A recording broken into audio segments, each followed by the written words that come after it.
I met this girl back in March 2023 at a restaurant. Went up to her with some small talk and left with her number. We were in the talking phase and went on a couple of dates which were fun and exciting each time. About a month later we made our relationship official. Through our time my GF and I would see each other 12 times a week, mainly because we were always productive and had busy day-to-day lives. We would always go to new places around us and would go on trips whenever we could. After a couple of months of being together, I told her about a month prior to a Spain vacation that I was going on for 3 weeks. She completely understood, as I have family out there that I hadn't seen in about 8 years. Fast forward to before the trip, stayed over at her place and she grieved about how much she would miss me. Throughout the trip in Spain it was amazing. We would FaceTime whenever we could because of the time zone difference mainly. But something felt slightly off about her in terms of the way she would speak and some of our conversations at the time that didn't bug me at all, so I ignored it. I ended up getting my carry-on stolen in Madrid the day before I flew back to the States and was not in a good mental state because my laptop, headphone, accessories I bought,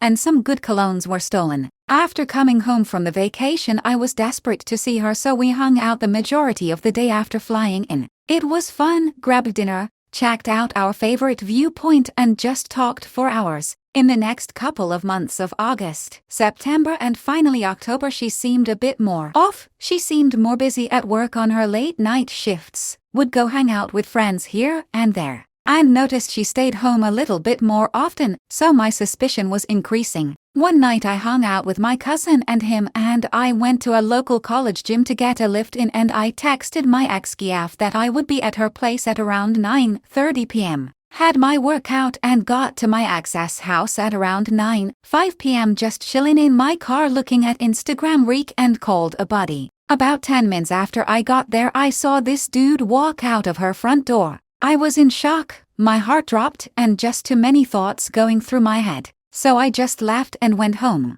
Next morning I woke up to 10 missed calls and who knows how many text messages like holy shit. I texted her saying, "What do you want?" And she called instantly. The first thing I said was, "Who walked out your front door last night?" And she kept coming up with these stupid ass excuses and started crying. I told her that she was soulless, cold-hearted, and the devil. Turns out she has been talking with this dude while I was on my vacation, would hook up with him and hang out with him as well. I told her that she is out of my life forever and that I'd never text her or see her again. Blocked her number, social, anything I could think of. About a week of trying to mentally get myself together again with support from my buddies. The dude that she was with texted me a video of them fucking, which literally killed me. At the time I literally thought the world was collapsing on me and my only thoughts were to go find this guy and seriously injure him. But at the same time that wouldn't justify anything but cause trouble for myself. With support from my family, friends,